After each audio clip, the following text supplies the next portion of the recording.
Sejarah dipenuhi dengan kematian yang penuh keberanian dan kepahlawanan, namun, di masa lalu yang kelam, ada pula kematian yang sangat memalukan atau penuh penyesalan. Kematian yang menjadi sesuatu yang tidak ingin diketahui oleh mereka yang mengalaminya. Berikut adalah beberapa tokoh terkenal dunia, yang meninggal dengan cara yang memalukan. Empedokles. Empedokles adalah seorang filsuf Yunani yang terkenal dengan teori klasiknya tentang 4 unsur. Ia merupakan filsuf Yunani terakhir yang menyampaikan teorinya melalui syair. Menurut legenda, Empedokles melompat ke dalam kawah gunung Etna yang aktif di Sisilia untuk meyakinkan para pengikutnya bahwa tubuhnya hilang dan ia akan kembali sebagai dewa yang agung. Sayangnya, setelah ditunggu sekian lama, ia tak kunjung kembali. Hanya menyisakan 11 sendalnya di tepi kawah gunung Etna. Pirus dari Epirus. Pirus dari Epirus merupakan salah satu penakluk paling terkemuka. Kekalahan besarnya dalam sebuah kampanye melahirkan istilah kemenangan Pirik sebagai penghormatan baginya. Pirus, seorang prajurit ulung, diundang oleh bangsawan Sparta Cleonimus untuk menaklukkan Sparta dan mengangkatnya menjadi raja. Namun, Pirus kalah karena meremehkan kekuatan prajurit Sparta dan kemudian melanjutkan kampanye berikutnya di Argos.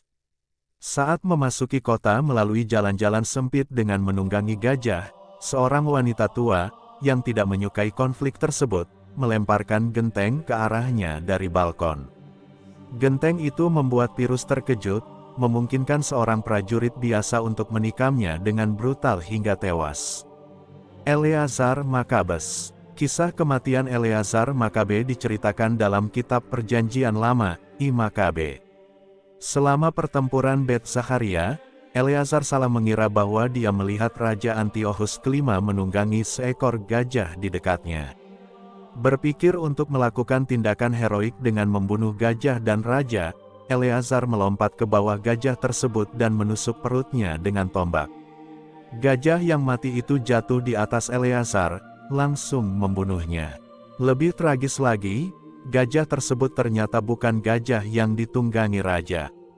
Kaisar Valerian. Valerian adalah seorang bangsawan Romawi yang diangkat menjadi Kaisar Valerian I. Masa pemerintahannya penuh dengan bencana, menyebabkan kehancuran total di bagian barat kekaisaran.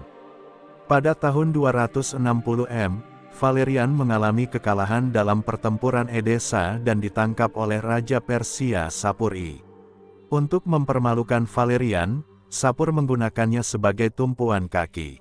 Setelah bosan, Sapur menguliti Valerian, mengisi kulitnya dengan kotoran dan jerami, lalu memajangnya di salah satu kuil besar di Persia. Humphrey dari Bohun. Humphrey de Bohun adalah anggota berpengaruh dari keluarga Anglo-Norman di Inggris. Ia menentang tindakan Raja Edward II yang berlebihan. Ketika memimpin pasukan dalam pertempuran Boroughbridge, Humphrey de Bohun, Earl of Hereford keempat mengalami nasib yang tragis. Humphrey de Bohun memimpin pasukan di jembatan, namun dia dan anak buahnya terperangkap oleh hujan anak panah.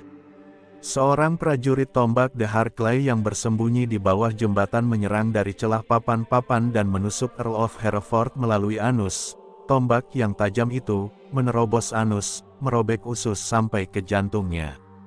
Berakhirlah riwayatnya. Raja Edward II. Edward II adalah Raja Inggris selama 20 tahun, tahun 1307 sampai tahun 1327. Pemerintahannya membuat marah kaum bangsawan karena ia lebih memfavoritkan warga negara dari golongan rendah dan memiliki banyak teman pria istimewa yang menerima hadiah mewah. Setelah turun takhta dan dipenjara, istrinya Isabella, yang terganggu oleh hubungan dekat Edward dengan seorang pemuda di istana kerajaan, memerintahkan eksekusinya secara diam-diam. 11 Oktober, malam hari, saat sedang berbaring di tempat tidur, sang raja tiba-tiba disetrum. Sementara sebuah kasur besar menindih dan mencekiknya, sebuah setrika yang dipanaskan hingga sangat panas dimasukkan melalui sebuah tabung ke bagian pribadinya yang tersembunyi. sehingga membakar bagian dalamnya sampai ke usus. Humayun, Kaisar Mughal Humayun memerintah Afghanistan modern, Pakistan, dan bagian utara India dari tahun 1530 hingga 1540 dan lagi dari 1555 hingga 1556. Dia sangat mencintai seni dan astronomi, meninggalkan warisan yang signifikan di bidang tersebut. Namun, kesalehannya yang mendalam menyebabkan kejatuhannya secara harfiah. Ketika membawa buku dari perpustakaan, Humayun mendengar panggilan sholat dan biasa berlutut dengan satu lutut. Saat melakukannya, kakinya tersangkut di lipatan jubah panjangnya dan dia sedang berdiri di atas tangga kecil. Humayun terjatuh, dan pelipisnya terbentur batu bergerigi, yang akhirnya merenggut nyawanya.